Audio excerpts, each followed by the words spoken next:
Әлемдегі ең күрделі саланың бірі авиация. Дегенмен де осы салаға қызығушы жастардың саны өте көп. Бүгін біз Алматы қаласындағы Азаматтық авиация академиясында студенттер қалай білім алуда бірге білетін боламыз. Ендеше кеттік. Авиация академиясын таңдаудағы себебіңіз қандай? Мен авиация саласын таңдаудағы себебі Қазақстанда қазіргі таңда авиация саласы енді дамып келе жатыр. Соның авиация саласына дамуына үлес қосқым келді, және де мен ол кішкентай кезімдегі арманым. Кішкентай кезімнен өзімнің әпкеме қарап үлгі алып өскен болатынмын. Жолаушылармен негізі тілдесуді өзім жақсы көремін. Сол себепті осы мақсатым болды авиация саласына түсу. Азаматтық авиация академиясы еліміздегі ұшқыш, авиация инженері, авиациялық тасымалдау, әуе қозғалысының диспетчері, қауіпсіздік жөніндегі мамандарды даярлайтын жалғыз оқу орны. Академияға түсу әуе кеңістігін бағындырамын деген әрбір жастың арманы. Бізге ұшқыш болам дейтін мектеп бітіруші, ол міндетті түрде ұбт-дан кемінде 100 балл жинау керек. Ол бірінші сатысы. Екіншісі, оның денсаулығы өте жақсы болу керек. Жаңағы эксперттік комиссиядан өтеді. Дәрігерлік, ұшқыштық эксперттік комиссия дейміз. Содан өтіп, денсаулығы да, оның психологиялық жағынан да саулығы тиісті деңгейде болу керек. Үшінші кезеңде ол ұбт-сын жинайды, ВЛЭК-тан өтеді. Үшінші кезеңде бізге келіп, ағылшын тілінен емтихан тапсырады.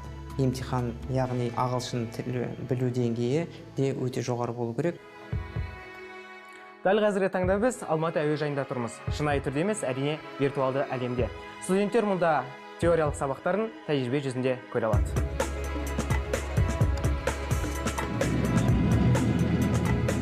Сондай-ақ жаттығу жасауға арналған кабиналар болашақ ұшқыштарға жер мен әуедегі түрлі жағдайларда қалай дұрыс әрекет ету керектігін үйренуге көмектеседі.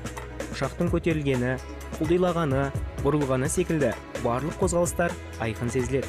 Жас маман келешекте ұшаққа отырған кезде оған бәрі де түсінікті болмақ.